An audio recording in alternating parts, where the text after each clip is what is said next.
Good evening, everyone, and welcome to another episode of Happy Hour brought to you by NAAP. We are the National Association of Adoptees and Parents, where it is our mission to unify the adoption community and elevate our diverse voices by promoting dialogue, understanding, and healing through education, awareness, and connections. I'm Marcie Keithley, Board President, and your host for this evening, along with Beth Story, helping out in the Zoom room. It's good to see so many of you regulars that are here, obviously every Friday night, and so many familiar faces that haven't been on in a while. It's great to have all of you here for a Friday night, so thank you so much. Beth, you want to go ahead and let's start there. A few housekeeping items. Again, we want to remind everyone that this is a public meeting with no guarantee that information or identity is confidential. Portions of this event are recorded and may be shared on our private happy hour group on Facebook. If you don't follow us on Facebook, Adoption Happy Hour, please do, and you can see the replay of this evening. Please remain on mute, raise your hand, or use your virtual hand to be recognized. You're welcome to post your comments and questions along the way. If you are experiencing a serious mental health event or suicidal thought, please contact a licensed professional or the National Suicide Prevention Lifeline by dialing 988.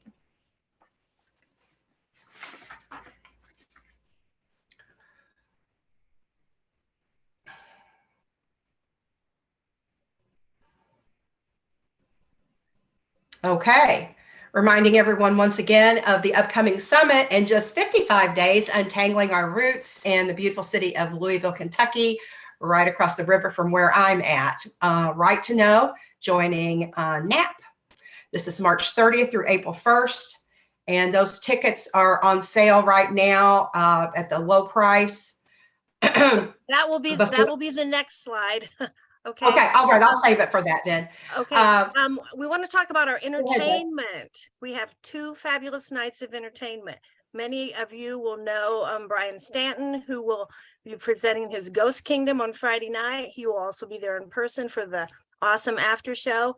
I have seen Ghost Kingdom, but I am so excited about the opportunity to see it again because I know it will be as gripping as it was the first time. And then new to many of us will be Corey Goodrich and her folk song. And I just have a bit to tell you about that.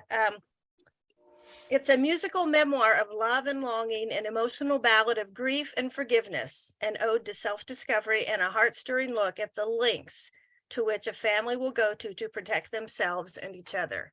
She will be there in person, and this will be a live performance. Okay, I'll just keep going, Marcie. The tickets Marcie was talking about for 11 more days, early bird price of $279 is in effect. On February 15th, the price will increase to $319. You can give a gift certificate, and I'm going to be putting that link in the chat. Just because for Valentine's Day or birthday, whatever, you can purchase a gift certificate for someone to attend. This is the Marriott East in Louisville, where the summit will be. And we are continuing to add rooms to our block, and we will do so up until February 28th, as long as there are rooms available. But should the rooms sell out, we want you to know within 3 minutes of the hotel are other places to stay. So don't decide not to come just because you can't be right there, because you can stay close. And then we also want to let you know we have created a Facebook group for people looking for a roommate, someone to share a room with for the summit. And I will put that link in the chat as well. So we're trying to help you as much as we can to be able to come to the summit. Okay, I'll go on to our own things here. Okay. Amber's program, First Families, Birth Parents Journeying Together, will be next Thursday. So you will want to get in on that. She has great, sometimes a speaker, but this time I think it's just going to be the support group part, but really, really a good time of sharing together. I'm going to switch it back over to the headset now. And then Marcie, I don't have a date. I don't have a date for Dr. Joyce. Do you have one for this No, she hasn't sent us a date yet. Okay. Okay, But she that's will get closer one. to the end of the month. Yes. Yeah, she'll get one to us and we will get the word out. But Dr. Joyce is putting herself together after reunion. Support group will be coming up as well. And then, let's see, I got too many things open. Here we go. Also, please let me just interject 1 second. If you haven't placed yourself on mute, please do so at this time. Thank you. Okay, and our last program that we want to talk about tonight is Danielle Gaudette's Self-Love Essentials for the Adoption Constellation. And that is the last Thursday, I believe, right, Marcie? The fourth Thursday. That's correct. Of That's the month. the last Thursday of the month. Right. Okay, there we go. Okay. And as a reminder, yeah, we just wanted to let everybody know happy hours changed just a little bit. We went from every Friday night because we were in our 4th year to going twice a month. But NAAP does offer a support group or an event every week. So there's always something going on with us every week. And then we're going to be starting a new, for each quarter, we're going to have a special event. So you'll be hearing more about that. But we are here the 1st and the 3rd of each month for happy hour, and then obviously our other programs as well. So we just wanted to give you a reminder if you were joining us for the first time. Okay, so that's everything. Beth, thank you. Appreciate that very much. Let's move on to tonight's guest, our very own Rich Uhrlaub. How are you tonight? It's good to see you again, Rich. Great to see you. Great to see everyone here. Thanks so much for coming and having me. And you're welcome. You're welcome. And I think Rich is a familiar face around here. He's been around in the adoption community doing some fantastic work regarding legislation. He's a big supporter of NAAP, and we're just thrilled to have you back again.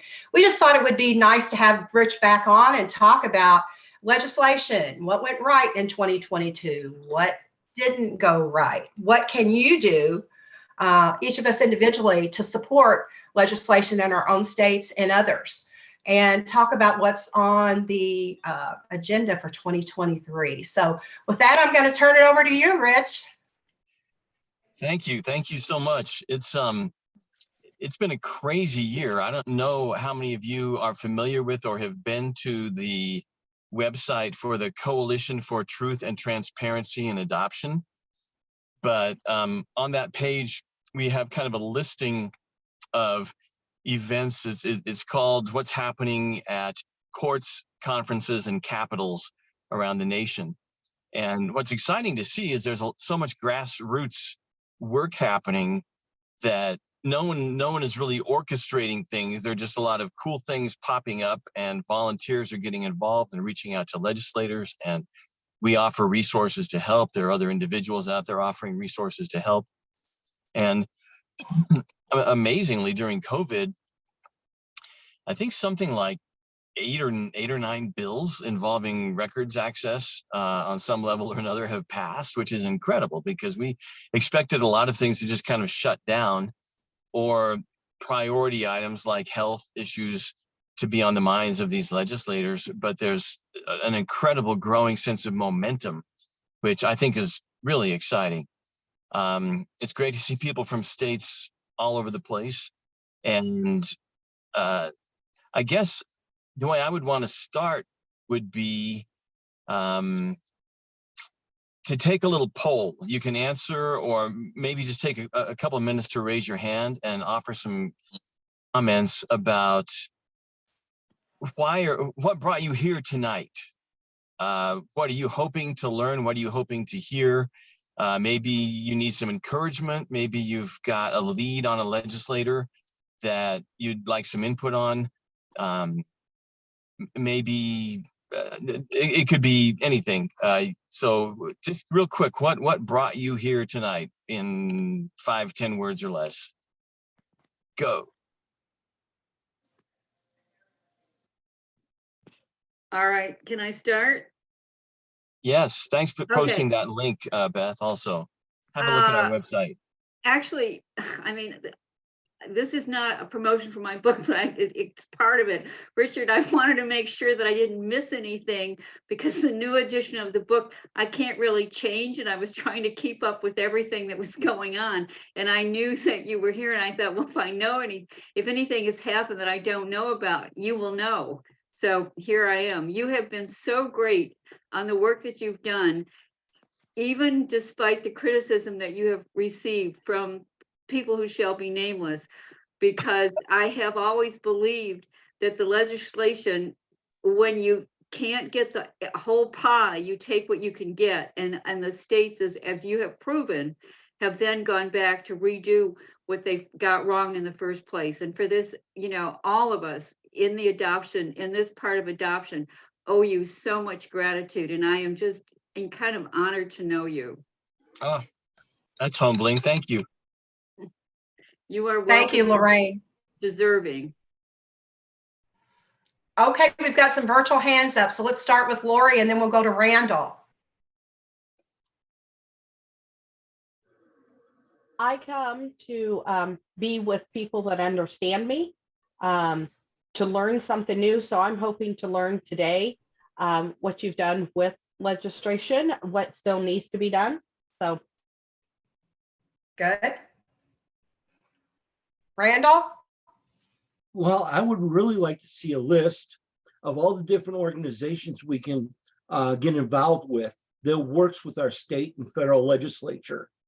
I would very much like to get active here in Reno, Nevada with our state legislator, but it's kind of hard to do it alone. It'd be nice to be part of a group that's involved in that.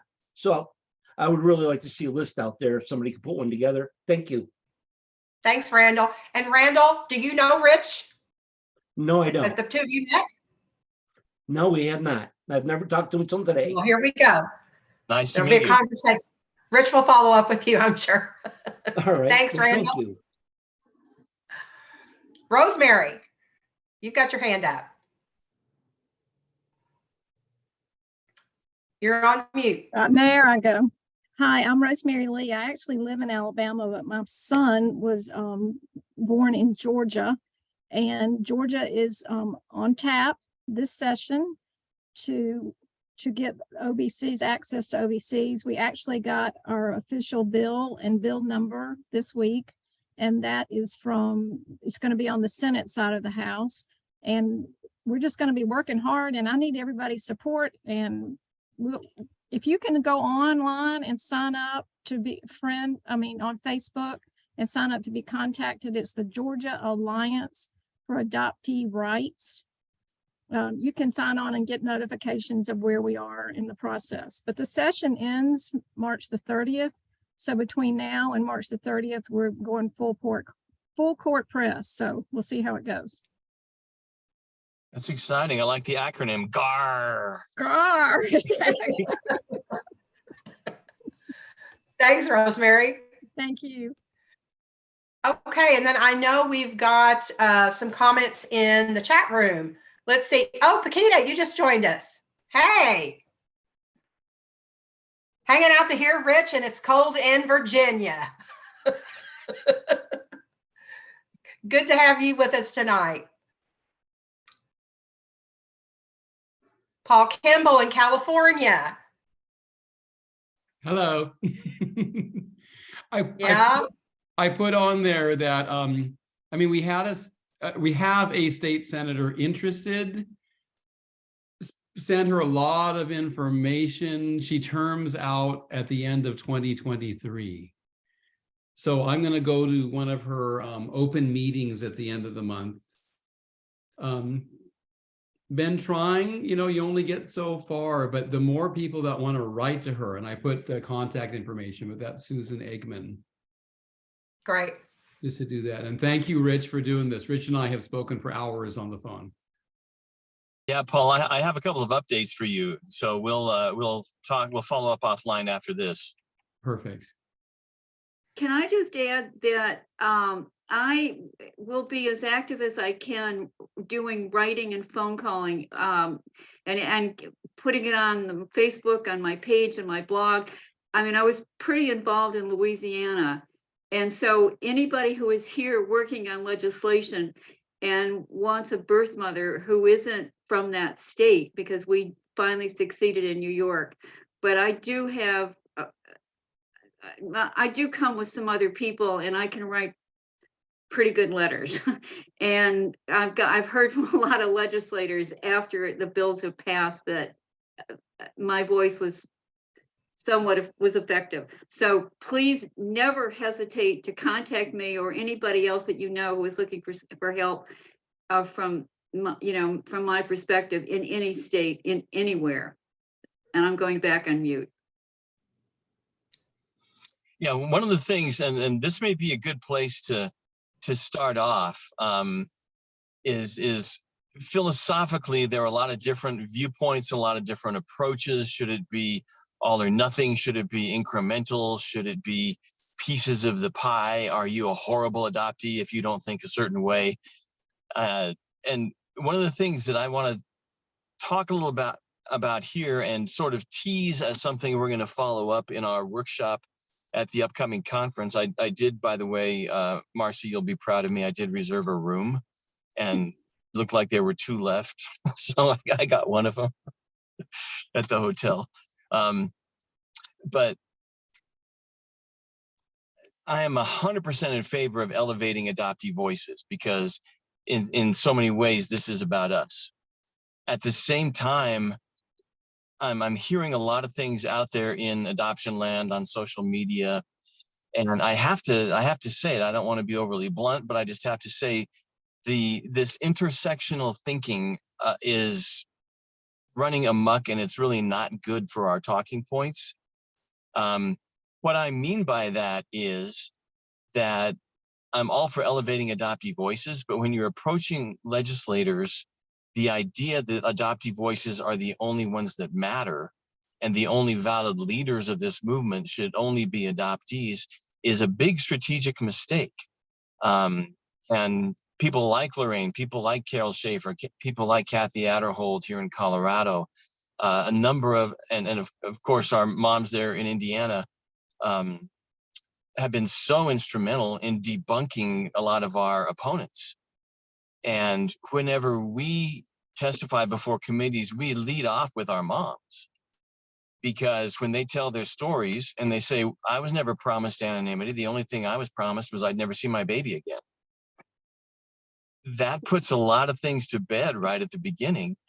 And it shifts the whole conversation, because when adoptees show up saying my rights have been violated and I demand my records and it doesn't matter what anybody else thinks, these are my records, some legislator inevitably raises their hand and says, well, what about birth parent rights?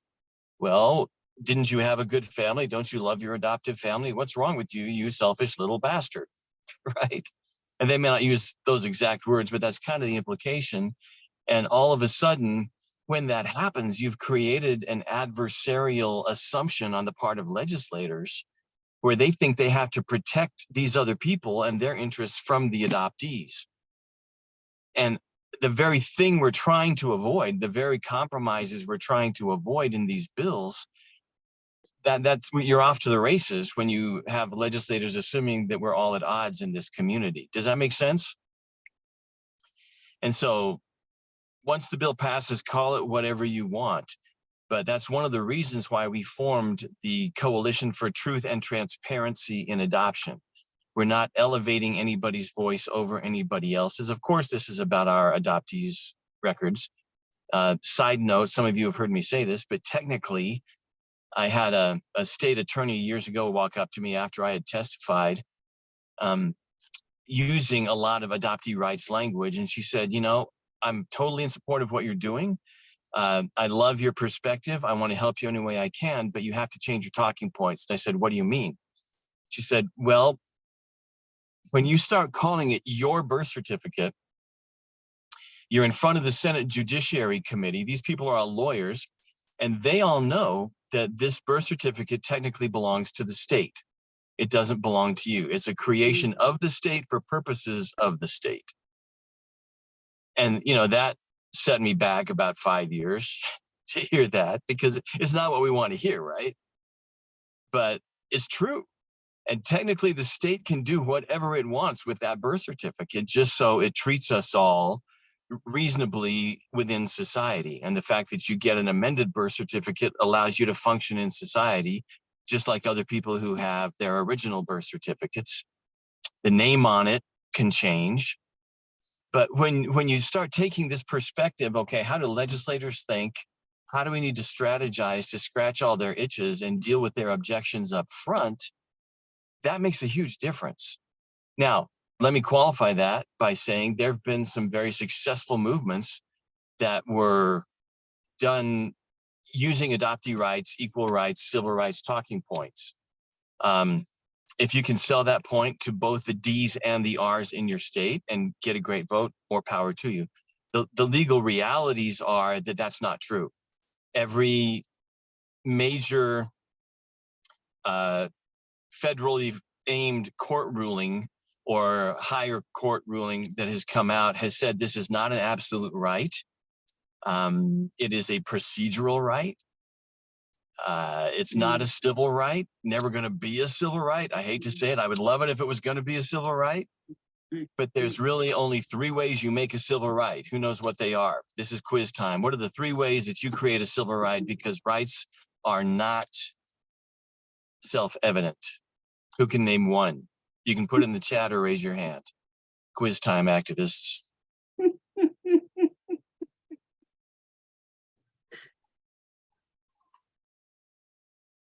Shall I hum the Jeopardy theme?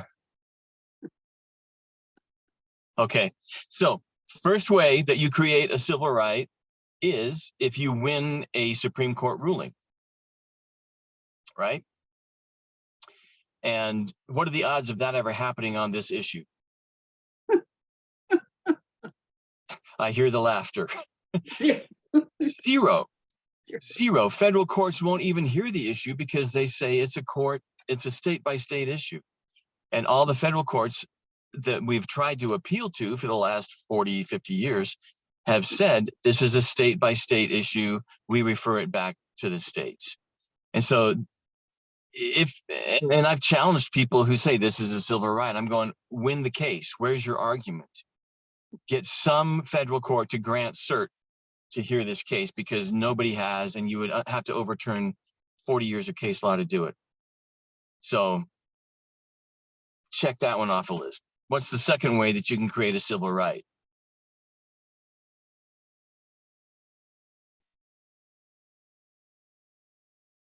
Congress can amend the Constitution, right? And I believe that's a 2/3 vote. What are the odds of that happening on the issue of OBCs? Yeah. Lorraine went, Well, slim to none, right?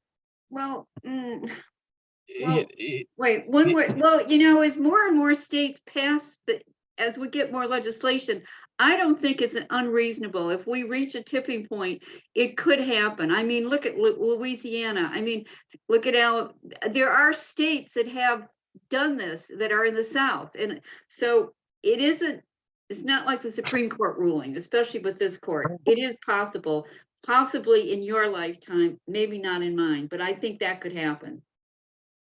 Yeah, you know, never say never, but given all the things on their plate and given the percentage-wise, the tiny number of constituents they have that care about this, very remote. What's the third way that something becomes a civil right?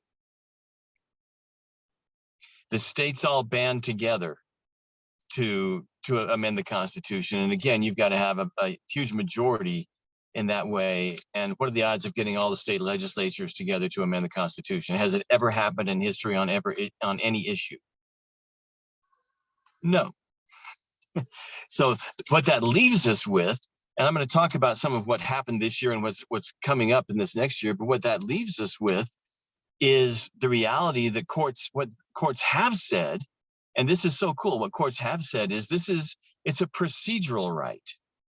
And that works in our favor.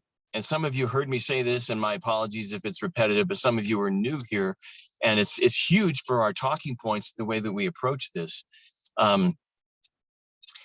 Basically, if something is a procedural right, if something is a civil right, you have trouble addressing things retroactively sometimes. If something is a procedural right, then it's a question of not whether, but how something can happen. And when you start talking in those terms to legislators, all of a sudden their walls come down. I've seen the lights come on with so many people where you say, you know what? I'm not here because I can't get my original birth certificate. I'm here because the means by which I can get my original birth certificate is oppressive and the courts are not applying it equally. I can get it. There's a way in our law that I can get it, but I have to go to court. I have to hire a lawyer. I have to get a judge who's fair. I might have to appeal up higher when that judge says, well, we don't really know what good cause is. And yes, you're dying and you're 65 and your birth mother is probably 85, but none of that is good cause. And when legislators start hearing that, then they say, well, wow, maybe we need to look at changing the procedure rather than whether. How does that strike you guys? Does that make sense? It's not a question of whether, but how. And a point that's been made in many states that's really effective is, okay, so how do non-adopted people get their birth certificate? They walk in, they pay a fee, they show their ID, they get their birth certificate. So why should that be any different for those of us who were adopted as infants, even though that record is sealed? I'm fine with paying a little bit higher fee to, quote, unseal the file if it means you go into another room and make some sort of different photocopy. And I think in Colorado, it's $40 instead of $25. And a few people howled about that because they weren't equal. And I'm going, you know, instead, would you rather pay $40 or $750 for a confidential intermediary? Or $2,500 for a private investigator? If this generates revenue for the state, and eventually the Department of Vital Records got on our side here, because after the first, 1,000 or so adoptees showed up to get their records, they're going, this is a moneymaker for our office. We kind of like this. And it's a good thing. And so it's okay to work together with state government and work out something that is reasonable. And if you can get the Department of Vital Records on board with you going, not everybody's totally happy about it, but on the other hand, none of the terrible disasters that were predicted have come out of it either, then you're ahead of the game, right? I'm fighting Peter. Oh, yeah. And courts of appeals, we did have an adoptee who won a court of appeals ruling here in Colorado that opened it up from 67 from 67 forward. And that really helped leverage what we were doing. It was an incremental step. And we finally reached the point where we had before 49 or before 51, we had them open from 67 to 99. We had from 99 forward. So there was just this window. And this is what we saw happen this year, in the last couple of years in Connecticut and Vermont and Massachusetts, where there were partial time periods open. And then adoptees have gone back and said, you know what, this is truly a situation where we're not being treated equally. And the legislators, they got it. It's like, so just your birth date is the only thing that makes a difference. So it's kind of exciting when we take a little bit of the strident anxiety out of it and just start talking calmly with legislators and remove their belief that they have to defend birth parents or adoptive parents from adoptees and realize truth and transparency in adoption is good policy for everybody. Because once you say, so what do you prefer, Madam Legislator, Mr. Legislator, are you on the side of shame and secrecy or truth and transparency? What makes more sense to you? Who's going to say shame and secrecy? Good point. Thoughts, comments, responses on this before we start talking about what's been happening and what's going to happen. Is this making some sense? And Rich, Gay has her hand up. Hi, Gay. Hi. Good to see you. No, I'm glad I could make it. Yeah, when you're talking about the pushback that we normally get from the state legislators, I've seen this over and over and over again, especially in the, maybe going back about 5 years or so, where when a bill is on the table, the opponents act like, oh my God, this has never happened before. Like Oregon never happened, Alabama never happened. No state has ever done this before. I heard this a lot in New Jersey, that this is where you get all the horror stories. Well, what if? And I think we have enough states right now that have done this, have decades of experience with it.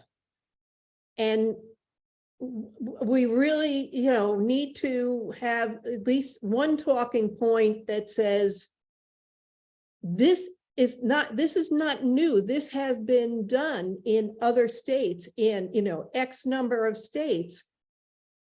And that pretty much gets rid of a lot of the, some of the opposition, which says, oh, well, we don't know what's going to happen.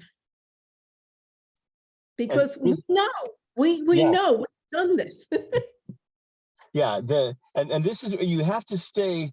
I used to know a preacher years ago who one of his favorite phrases was, be right, be nice, and be fearless. And I think that really applies here, where if you show up with facts and you present them humbly but boldly, and you don't let somebody mow over. One thing we learned from watching what happened in both Minnesota and Maryland, where there were good efforts going, there were competent people with good talking points, but in both of those situations, a legislator stood up and said, we made a promise to these women and we can't go back on that promise.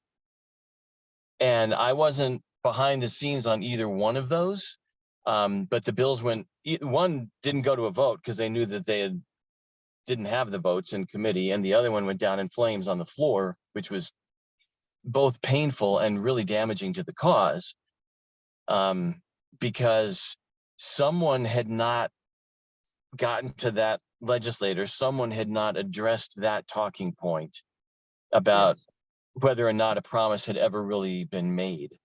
When in fact, my response, I was in a call with some legislators in a Western state where they brought me on to talk to the executive directors of all the adoption agencies in that state who did not like the bill. But one of them raised it. She said, well, we promised these women years ago, and our lawyers promised these women years ago. We can't go back on that. And I said, well, if you read current case law, and if you read your state's legislative history, those promises may have been made, but if they were made in excess of existing statute. And that would have constituted malpractice. Yeah, and then they tell you, oh, but it's not fair. Yeah, These well, women- but they believe it now. I mean, well, what does that have to do with the price of tea in China? And the fact is, and this is where the testimony of mothers are so powerful at the beginning, where they can stand up and say, the only thing I was promised was I would never see my baby again. Yeah. And then you've got Elizabeth Samuel's research. Yes. With the relinquishment documents, which basically said, sign, mother signs here and says, I promise I will never try to look for this child. Yeah. Like, I was wait, just, go ahead. Where's, I was just on a call with a couple of people in Florida this morning, where a bill has been introduced. Senate sponsor has sent the bill for drafting and should be filing before long. She's an influential committee chair, which is great. And one of the things we were talking about in conservative states, just so you know, I'm an independent moderate. I'm mortified by some of the extremism on both sides, as I think a lot of America is. And our organization takes no position on abortion, because there are people in our movement who are strong advocates for pro-choice. There are people in our movement who are strong advocates for pro-life. There are a lot of people in the middle who just say, let's do something common sense here, But one thing that was brought up was a lot of adoptee land is really up in arms about the overturning of Roe v. Wade. And that's fine however you feel about that. I look at anything that happens is how do we leverage this to our benefit in our narrow focused cause, particularly in conservative states. One of the things that has come up over and over in conservative states is if you open up these records, you're going to increase the abortion rate here in Florida, here in Georgia, here in Louisiana, here and wherever. And of course that nobody can produce any statistics that that's true. If anything, the access to records has, I think there's no correlation, but there's no statistics that indicate there's been a spike in abortions after those records have been opened, right? Oh. But if you're in a state like Florida, and I see you, I'll stop in a minute and get some comment on this. But in a conservative state like Florida, the overturning of Roe takes that off the table completely, right? Because the Florida girls who want abortions are going to go to another state anyway, and so you're not going to increase it there. And so it takes away a Republican talking point that shoots down our mission. Does that make sense? It's an emotional issue. I'm not trying to get fired up about Roe versus Wade. I'm just saying, how do we leverage that in conservative states to our benefit? I want to jump in here. There's one really good statistic that everybody can remember quickly. Kansas has always had open records.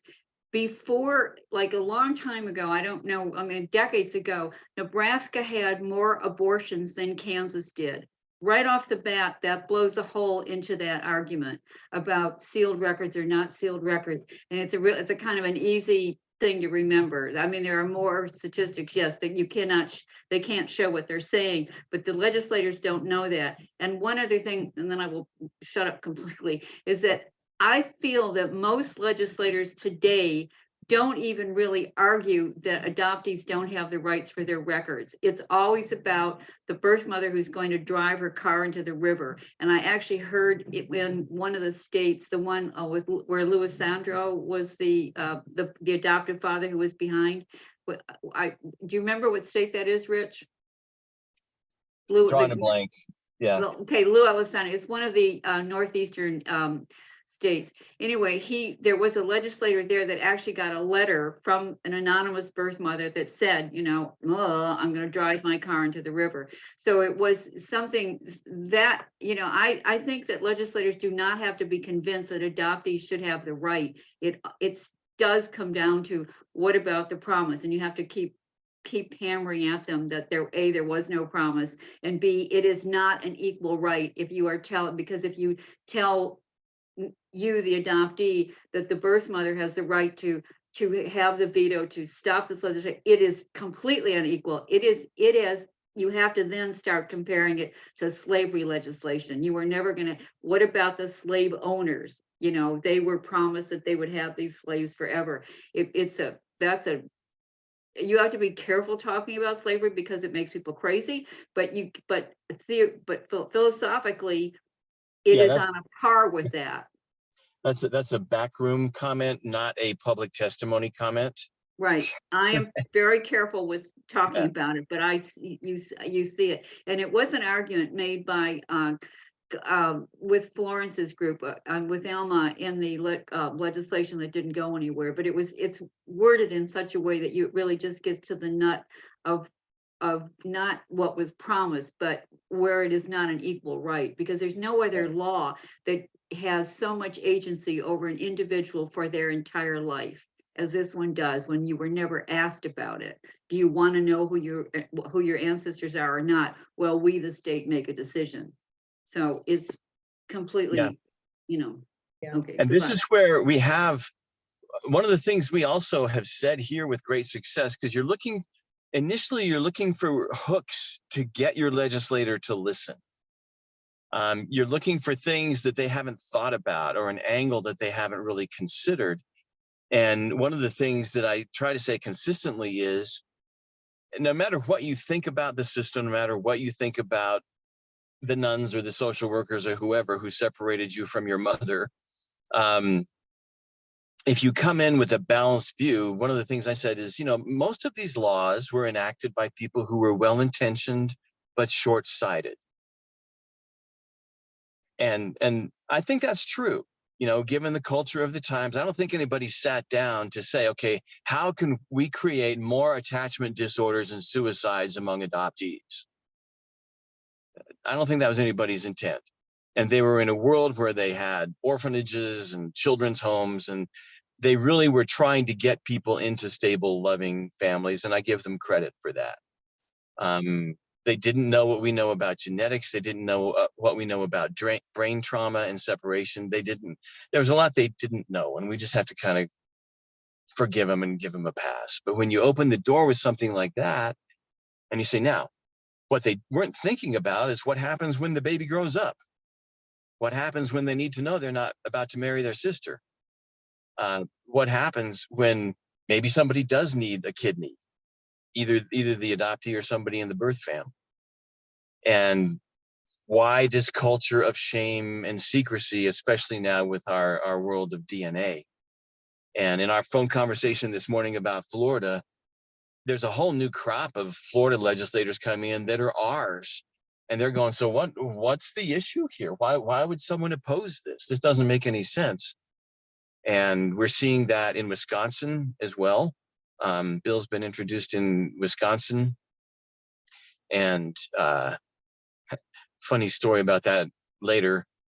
They're going after it again in Arizona. So they got part of the time frame, and as promised, the bill sponsor in Arizona is coming back and doing it again. I'm talking to a legislator. Montana has a weird setup where they're like opening the records 1 year at a time incrementally in like a rolling period, and they have 5 years left to go. And I'm talking to a couple guys in Montana about saying, you know, let's just get the rest of the 5 years. Let's just do this. Things are happening in other states. I know it's been announced, Minnesota, somebody talked about Georgia, West Virginia, Mississippi's rolling out their, it's been this way for the last 3 years. Basically, they have this 3 different bill sponsors carrying 3 different styles of bills. And this year at NCSL in Denver, I talked to some folks from Mississippi and I said, what is going on down there? That sounds like it's a real war zone. And the woman I talked to works in the finance area, and she said, oh, it is. There are people really passionate about this and they get the issue, which is kind of exciting. Is this helpful so far? What questions do you have? What further comments do you have? Okay, Rich, I think Sharon was next. Yeah, go ahead, Sharon. Thank you.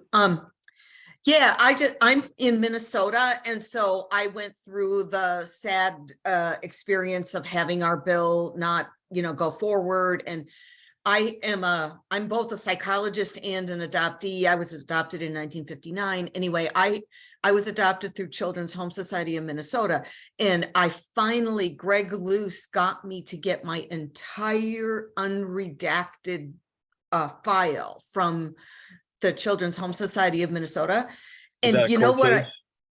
Sorry? Was that a court case?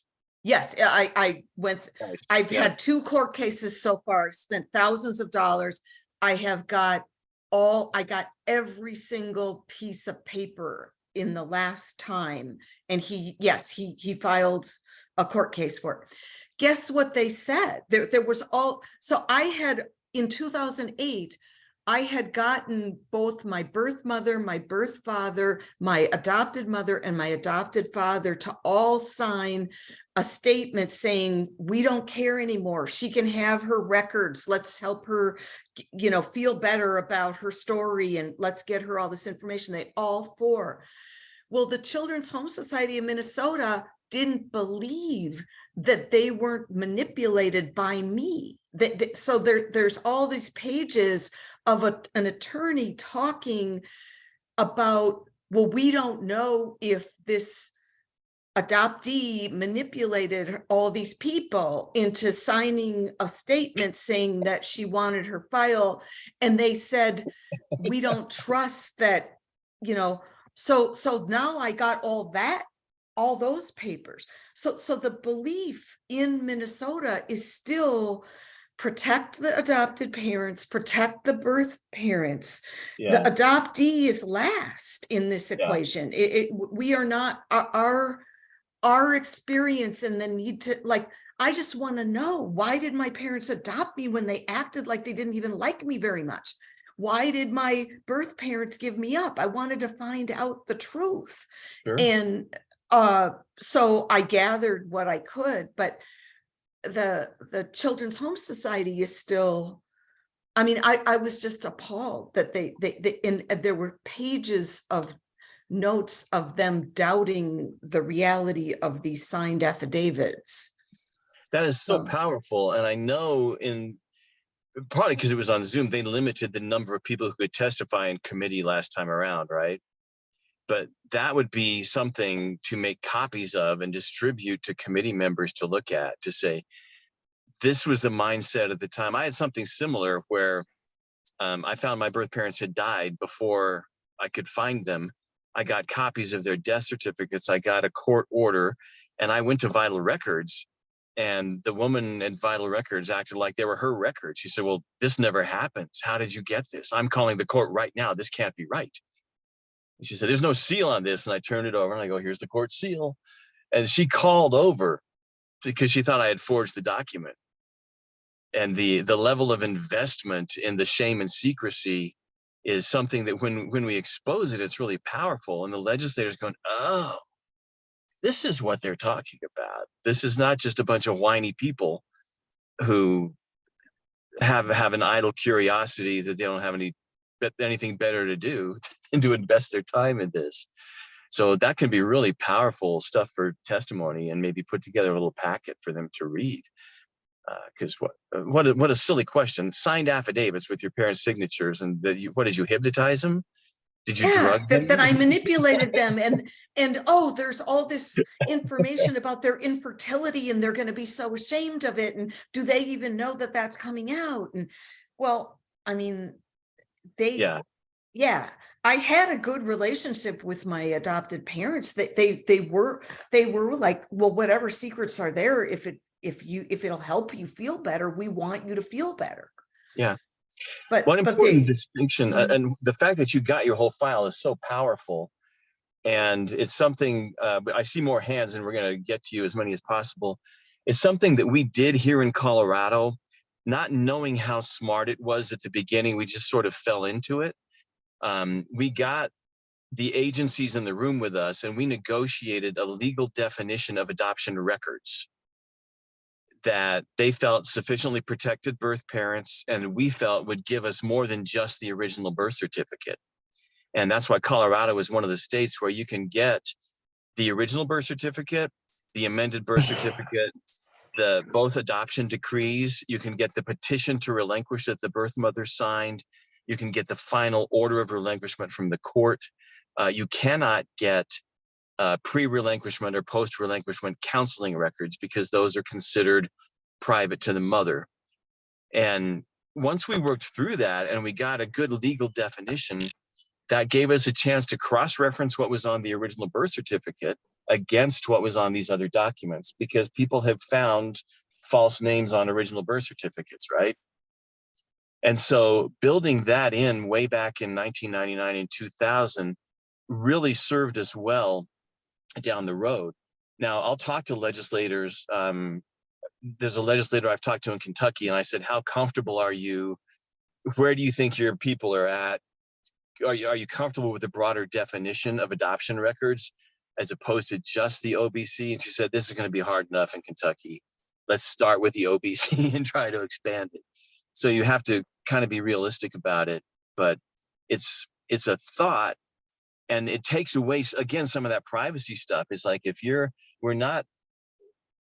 that was something else that was said on the floor in Maryland, where I just cringed, because one of the opponents stood up and said, we're throwing these records open to the public and everybody's secrets are going to be out there. And we hammer over and over, there's a huge difference between confidentiality from the public, which we 100% support. We always preface it by saying that first. These records are sealed. they should be sealed. They need to be confidential from the public. We support confidentiality in adoption when appropriate. That being said, there's a difference between confidentiality from the public and anonymity from your own offspring, which is no longer possible. And once you get that distinction made in the minds of the legislators, they go, oh, yeah, that's true. Had all the legwork been done, or maybe had the sponsor gotten up and made a stronger point to that effect in Maryland, it might have been counteracted. But people throw out these emotional red herrings, and people voting say, oh, well, I hadn't thought about that. I better vote no until we really figure this out. And your bill's dead for 1, 2, 3, 4, 5 years. So good work in Minnesota. I know it's a tough state. It's next door to Wisconsin, and we're dealing with the same people up there. It's Wisconsin's like, well, these have been sealed since the 1920s. And the department really wants control of the process. We are working as hard as we can to wrestle control of the process from them. And it ain't easy. But thank you for sharing that. And thank you for your good work. And hopefully that bill's going to fly this year. That'll be great. Can't wait to see it. More comments, questions, thoughts? There's a hand up, I see. Madam Moderator. We've got Randall and Gay. Did you have another comment or question too? Both you and Randall have your. Just a quick comment because of what she had said about the legislators, the courts not believing her that she actually got these signatures from her all 4 parents voluntarily. I remember Rhode Island and the fight of, okay, we'll do it, but at what age? And there were some legislators that were saying, well, 18, no, that's too young. I mean, these adoptees, they're not mature enough. Well, how about 21? No, let's, and somebody said 40. That 40 was a viable possibility that's the age at which you are mature enough to get your own records. And they settled on 25, and that has recently been changed, and they rolled it back. I think they rolled it back to 21 now. I do know It's at 18. It's at 18 now. It's 18 now? Right. Yeah. Okay. So they went back and got that done, which there was a big brouhaha at the time, and kind of like 24 in Louisiana. I don't know if anybody knows what's behind that, but there are some strange inheritance laws in Louisiana that a person can inherit from both birth parents and adoptive parents up until age 24. And so was it a quote unequal bill? Yes. Was it the right call because of the quirk in the existing law? Yes, absolutely. And that's where feet on the ground and people who know the situation there are really the true experts and need to be the ones who make decisions about strategy in that state. Obviously, it helps to consult with experienced people. It helps to consult with ideas and people who can maybe offer insights or alternative strategies. But I really support the state-led groups, and I try to be a resource where I can. Lobbyists that we're involved with try to be resources where we can with strategies and people we know. So good point. Okay, thanks. I want to say something about Rhode Island that I happen to know. The woman who was behind the legislation to push the age to 25 is the sister of an adoptive mother. And I think that was driving it. We found in New York that so often when you look beneath the surface, you found that there was an uninformed adoptive parent. Happily, those people are becoming fewer. So, there is a path forward, but that I happen to know that was the case in Rhode Island. Yeah, and lots of personal agendas behind these things as well. And again, it angers us, but you think of it, okay, you have a kid at home and you're nervous about how mature they are, or do you want to share your Christmases with some other parent until they're 21 and on their own? Or one thing to be super aware of is most of us come from the world of infant adoption, right? We were adopted as infants rather than out of the foster care system, where those children were, their parental rights of their parents were terminated because of abuse or neglect or opioid addiction or alcoholism and that sort of thing. That is a whole different world. And there's a slew of adoptive parents in state legislatures that are foster and adoptive parents of children who've come out of this system. And when you say, we're going to open up these records, what they hear is, great. So my child's abusive birth father, who is now in jail for raping her for 5 years, is going to come find her and kill us. And you need to be very aware of that and very sensitive to it. We tend to view it strictly through the lens of infant adoption, that, well, what could possibly go wrong? But there's thousands and thousands of children where a lot could go wrong.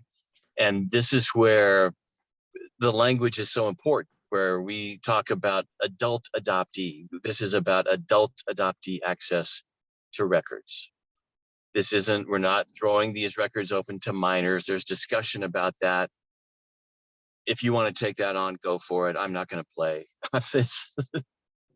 You've got more time and energy than I do. But little things like that, just the way you turn a phrase and the way you make these distinctions can have everything to do with debunking some of the emotional things that come back. And some are legitimate responses. These people love and want to protect their children. And until you phrase things in a way that can delineate these distinctions,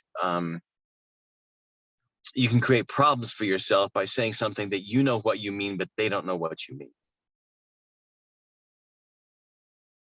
We got another hand up still. Let's see, Randall. We do. Rich. Randall's next. Yes, I used to work back in the 90s. I was a legislative aide for a couple of representatives and senators in Alaska, but that was 20 years ago, and I'm now in Nevada. Is there someplace I can go where I can get myself educated because I would like to go meet our legislators here in Reno, because they're going to be Carson City is going to be starting up, and I'd like to meet with them and talk to them. Is there any place I can go on the internet to get myself properly prepared so I know how to approach them?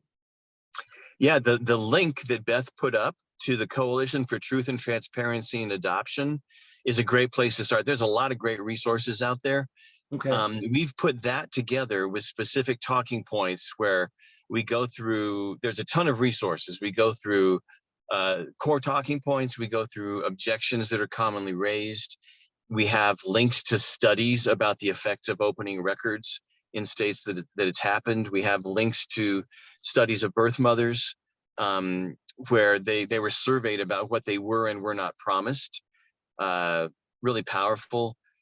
Links to documentaries. Gene Strauss has done some great stuff. A Girl Like Her by Ann Fessler is up there. So tons of resources on the CTTA page. And also there's a list of national organizations that have come out with formal statements about this issue, all in favor of it. And when people say, oh, the Child Welfare League of America is on board with this, I didn't know that. Oh, the National Association of Social Workers. I had a letter from an intern in Wisconsin who said, we just wanted to reach out to you and get your perspective on this Wisconsin bill, and we're trying to evaluate our position. And I wrote her back and I said, well, here's the link to your national organization's position on the bill, and I hope you are in line with it. She didn't even know what the National Association of Social Workers had already declared about it. And so these are really great resources that people have pulled together over the years. And I'm happy to, let's connect offline. You can email me at info@asrconline.org. That's info@asrconline.org. And we can continue the conversation.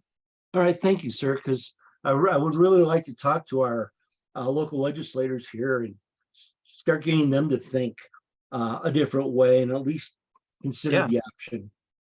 Yeah, and you're already warm and appealing. I want to talk to you. I think you'd be a great guy to do it, and you've got some wisdom and some life stories to tell, and you understand how legislatures work, and that's great stuff. Those are all great raw materials. All right, well, thank you, sir. Thanks, Beth. Thanks for posting that.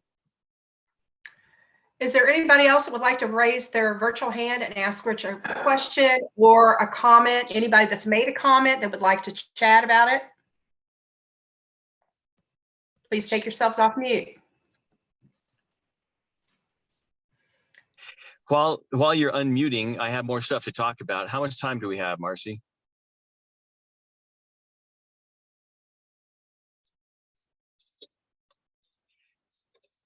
Marcie, how are we doing on time? We have about 20 minutes. Oh, cool. We've covered a lot of ground. One thing that we've started talking about is, with the ultimate goal of these records access laws, is I'm pushing the idea of think outside the box. We know that these records need to be unsealed to adult adoptees, but maybe you're in a state where that ain't happening this year or next year or the year after. Maybe you're in a state that's focused on other things.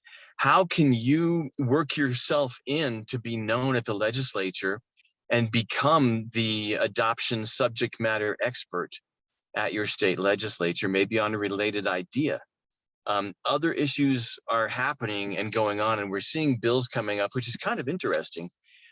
This year, there are, in addition to OBC bills, there are a couple of bills one's in Oregon and one's in Iowa, where people have gotten access to their records and they're now wanting to get their birth father's name added to the original birth certificate. It's an interesting concept. In many states, some of you may know this, some may not, but in many states, if the parents weren't married, the birth father had no parental rights, and that's why he was left off the birth certificate. He was not the legal father, and he didn't have a say in whether or not the baby was relinquished. And so it's an interesting thought. To me, if you already know who your birth parents are, there's kind of a moral victory in getting that name added, and an emotional thing, being able to look at it and going, yeah, these are my parents. This is my truth. I get that. For me, there's a lot of other work to do that's higher priority right now. And so it's not on my list of top 10 issues, but it's cool that people are doing it. Of course, the donor conceived movement is really gaining huge momentum with a bill that passed here in Colorado. I don't know if you guys have heard about it, but Steve Fenberg, who is our Senate president, got excited. He got a fire in his belly about a bill, and he worked with the Donor Conceived Council and some other folks. So starting in 2025, if you are donating sperm or eggs, you are signing a document that says you agree to have your identity known to those children. That is huge. The Donor Conceived Council and groups like Right to Know are also working to limit the number of donors who can make families, or the number of families created by these donors. You've heard the sensationalized stories about the doctors who are impregnating, 25, 75, 250 women with their sperm because the world needs to be blessed with their genes more than anybody else. It's sick, it's twisted. I went to a conference with some of the donor conceived folks in Los Angeles this fall to meet with probably 70% of the fertility industry leadership was at this meeting, and there were warm welcomes made. There were powerful stories told. Not everybody liked what I had to say, because I was talking about the parallels between adoption and donor conception. And, the donor conceived folks got up and shared their stories. I got up and preached. And I'm sure that shocks some of you. But I was I batted cleanup to draw the conclusions that the donor conceived folks wanted them all to say, and it was not all well received, but they heard us, and it was a great thing. Foster youth issues, international adoptee issues. These are all places that can be entry points with a bill sponsor. And if you can call your legislator and say, hey, I'm an adoptee and there's a whole bunch of issues that I think really need to be addressed in this spirit of truth and transparency, in this spirit of healthy policy, that is a phrase you need to tattoo on your forehead. What makes for healthy policy for everybody involved? Guess what? It's truth and transparency, not shame and secrecy. And okay, no, I want unhealthy policy. You're taking the adversarial piece out of it. You're taking the birth parents versus adoptive parents versus all this out of it. Well, of course we want healthy outcomes. Of course we want children who have these challenges to grow up to be as healthy and well-adjusted and rooted and centered as we possibly can. And so all that can vary, but these are all entry points where if this isn't the year to do an original birth certificate, talk about some of these other things. Does that make sense? One caveat on that,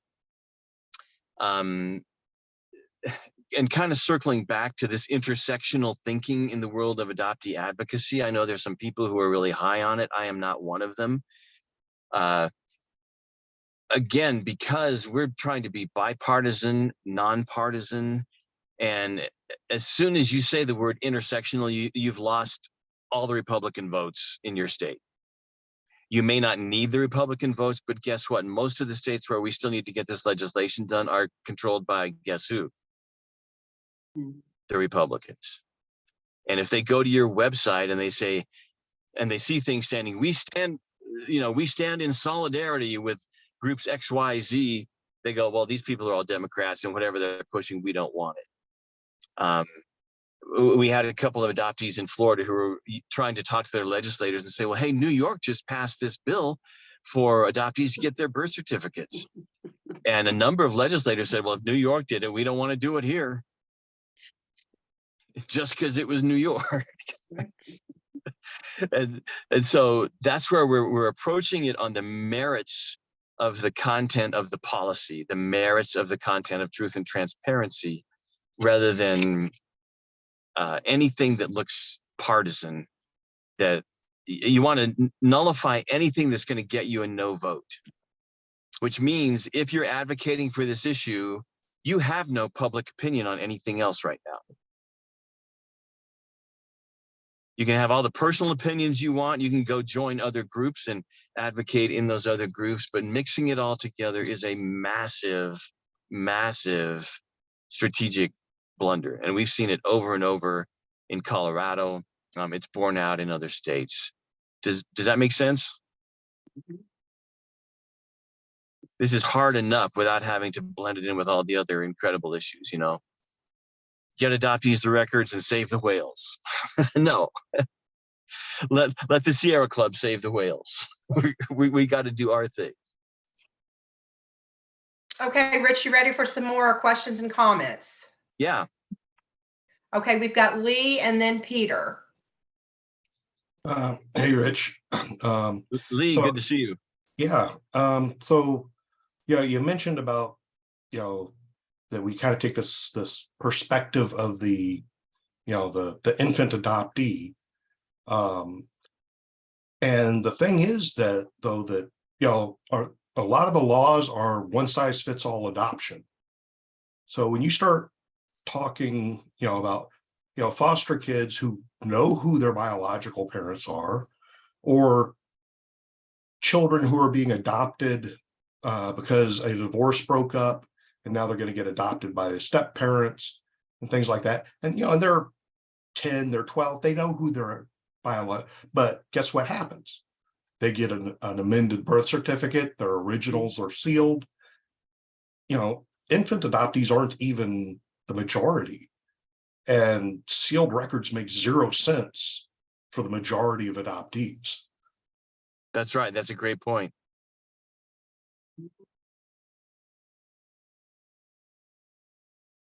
but that was it. Yeah. I was going to say more about that, but it was a clear point and well said. And this is where you just need to be aware of, we have our own little vocabulary in this movement, and you have to educate carefully, and you have to be aware of what's going to trigger people into a response that's not what you think you mean. And so there are certain things, we don't even say open records anymore. We don't say we're going to get these records opened up, because that implies sunshine law type stuff. Well, anybody can come in and look at who gave up a baby back in 1965. I can't vote for that.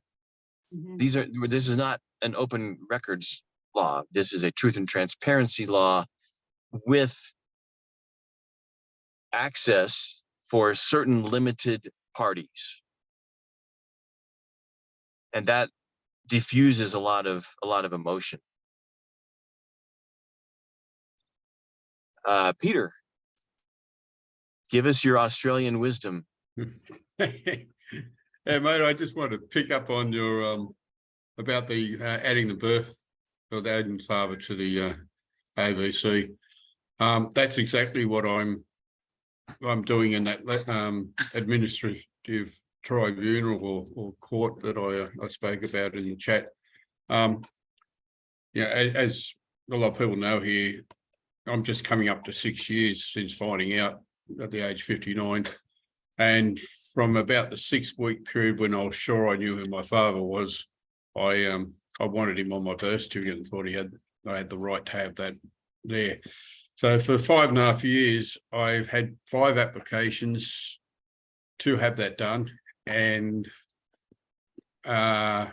denied that 5 times, including an internal review with the New South Wales Birth, Deaths and Marriages, who I'm taking to the administrative tribunal.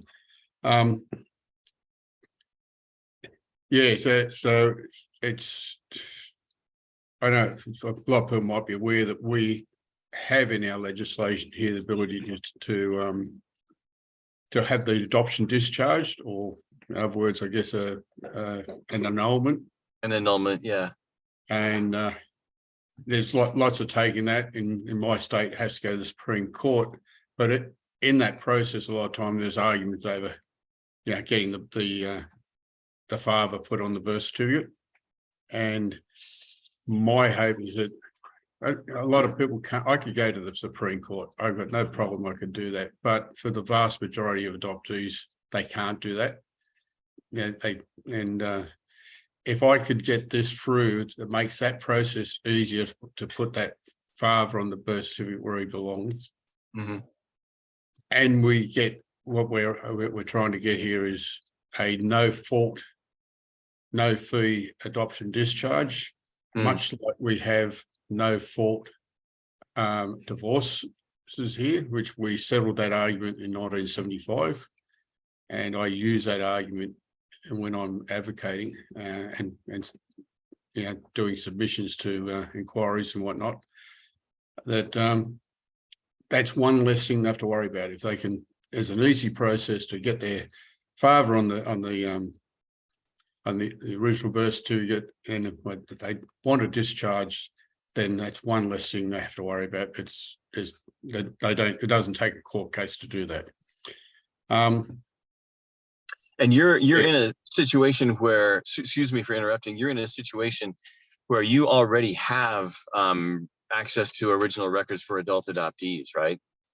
Yeah. So this is kind of the next step for you beyond that. Yeah, that's right. It's the next step. The step that you're all taking there is, I believe, a step towards that process. We've received that step back in the 90s. For most cases, and in the early 1990s in my state. So, it's but there's still a fight beyond that, fight for equality. Sure. Yeah, and and what was the opposition saying in terms of? Okay. Yeah, they've been very ambiguous. There's a section 18B in the New South Wales Birth, Deaths and Marriages Act, which says that a mother can nominate the father where the father cannot be found or is deceased. Now, my father is deceased, and my mother wrote numerous statutory declarations to say who my father was. And I asked that question many times in 5 years, and I was never given an answer. I knew the answer, but I wanted someone to say it, but they skirted around it and come up with other things. And one was the putative father, which is in my records. Now, when I came from what we call the forced adoption period, which is similar to your baby scoop era, and they wanted to match children with adopters. And so they produced a piece of paper with the description of the putative father to match the expectations of the adopters. So I've got this scrap of paper which has no official heading on it. It's just a scrap of paper with a name written on it, which was given to the files, given to the adoptive parents, and to convince them or allay their fears that I was a white child, and I wasn't a mixed race child, which I'm Italian and Aboriginal, amongst other races. So, well, you grow a nice beard, whatever race you are. Well, the white is Italian. All my Italian relatives are all white haired as I got older. Nice. So yeah, so they were relying on this. This is part of my argument. This we've had an apology here, which not only had a national apology and state apology, but also had an apology from the Salvation Army. That they admitted that their records were all falsified. So here we are still, the government relying on falsified records that they apologised for. And they actually, in the national apology, they apologised for illegal forced adoptions, which is, I rely on that United Nations Convention on Rights of the Child, which states that where it's illegal, they have an obligation to reinstate your identity. In Article 8, I believe. And so part of the argument about, I asked why my mother, I actually now have the Register of Birth, Deaths and Marriages New South Wales mobile number in my phone. And I asked him directly, and he gave me the answer, which I knew. Why it couldn't be used under Section 18B. And that is because my mother is not my mother. And of course, under the Adoption Act, he's correct. Yeah. And I knew that. But and when it seems you say like that to people, they go, what? How can your mother not be your mother? I can understand your father not being your father, but I can't understand how your mother cannot be your mother. But yeah. Common sense is not that common. No, correct. So anyway, the fight goes on. I have a date in June. So we'll see what happens. I think I've got a 50-50 chance. If what I'm told by the births, deaths and marriages is that they don't think that the appeal Minister of Appeals will want that case to go to the Supreme Court. So that's what they're about. They're about coming up with some common sense. So yeah. Let's see what happens. And if it happens, politicians I've been talking to have said, look, if you win, we can use that as a leverage to say, well, even the what we call NCAT here, even NCAT agree that this needs to be changed. Well, thank you for sharing that. It's really interesting, and we're definitely going to keep following it. It seems like, from what I'm reading, and I'm not deeply involved in the conversations on this issue right now, but it seems like what's coming up is proving that that's really who your father is. Yeah. And particularly if he's deceased now, that gets difficult. If he's still alive, you could do a DNA test, but yeah. This is I have substantial DNA, like ancestry DNA. The way I found out is I matched with a paternal sister, and I went to Italy and I got one of my father's two surviving sisters to do a DNA test while I was there. And when I returned to Australia, the other aunt who lives in Australia, in Sydney, her son said to me, "Oh, Mum said to me, you didn't ask for her DNA." And he told her I got a hair off the back of the lounge. But anyway, I went and got her DNA. So I had my two paternal aunts, my father's sister's DNA. I have my sister's DNA. I have thousands of Italian relatives. The problem is, under the Act here in New South Wales, Birth, Deaths and Marriages Act, they rely on the paternity testing of a Commonwealth Act of the Family Law Act, which is really about finding paternal father or proving for paternal father for maintenance payments. It's nothing to, it doesn't really suit our purposes. So of course they want a DNA between myself and my deceased father. So, interestingly though, there is a case here where an adoptee wanting to do this, and her father had died of cancer. And apparently the legislation here is that biopsies must be kept for 10 years. And she asked her stepmother, the deceased wife of her father, if she could have permission to access those biopsies, which she was granted, and they took the DNA from the biopsy and compared it to her DNA. That is so interesting. Wow. Yeah. Thank you for sharing all that. It No. looks like we're maybe about to wrap up here, and we have, oh, that's your hand up. Oh, yeah. Sorry. I haven't put No, it down. you're good. You're good. Yeah, Rich, I was just about to say we're running out of time, and I know we could sit here and probably talk for another hour or two because this is such an important and controversial topic. But we are running out of time, so I'd like to leave you with a closing comment and contact information. So those that are on here this evening, if they wanted to personally reach out to you, what's the best way to contact you? Can you leave us with some closing? Beth put that up in the chat. It's info@asrconline.org. That's a shared email, just so I have one less email to check, with Adoption Search Resource Connection, which is our 501c3 arm. Our phone number on our helpline is 303-232-6302. And we check that regularly, and I will call you back as soon as I can if you want to talk in person as well. So do check out those resources at adoptiontruthandtransparency.org as well. If you can, please do come to the conference coming up in Louisville. We're going to have a great session there. And the great thing about the conference is not just the program, but it's the networking you can do. It's the people you meet. It's the quiet conversations that really make a big difference. And that's what I found. I always love the content, but the more you go, just seeing faces here tonight energizes me. December, it's been cold here. It's been brutal on many levels, and just seeing these faces, I'm like, all right, I just got a shot of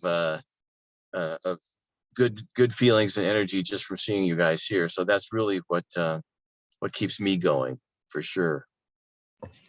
We really appreciate you, Rich. Yeah, go ahead and repeat that phone number. Thanks. Phone number again, 303-232-6302. And we don't have all the answers. You're the expert in your state, but we've learned a lot.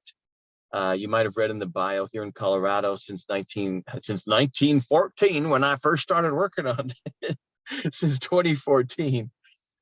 We've seen about 15 bills passed here around records for adoptees, records for birth parents, sibling access if they were separated by adoption and put in the state home. We were now working on a lot of foster care bills to help kids who age out get resources for driver's licenses and insurance. And so there's so much work to be done. And I'm just proud of the team that we have here. We have an awesome lobbyist, Shane Madsen, who is always thinking along these lines. And just had a meeting with her and somebody who advocates for a state agency here. And we were stirring up trouble here in Colorado this year too. So much good to be done, and really appreciate everybody's interest here. Great. Thanks, Rich. We really appreciate you coming on tonight. And as per normal, we always want to give our spotlight guests our signature round of applause for joining us tonight. So everybody give their hands up for Rich for joining us. We really love seeing you, and appreciate all the hard work that you're doing out there. I've got a little idea I want to talk to you about. We can take this off to another time, but these little legislative updates, maybe we don't wait till once a year. Maybe we do them quarterly on happy hour, or every 6 months or something. I'm seeing a lot of heads nodding. So you and I can talk about that and see maybe what we could do, or even share some of those talking points that you shared with the group tonight. Maybe we consolidate those and we can disseminate that information out there to those of you that are in the trenches right now. Best practices. I just really think that this is probably the first of many conversations that we can have about legislation tonight. And I appreciate everybody coming on. And I want everybody to have a great weekend. But I think Beth's got one more thing to say. But thanks a lot, Rich. Thanks for having me.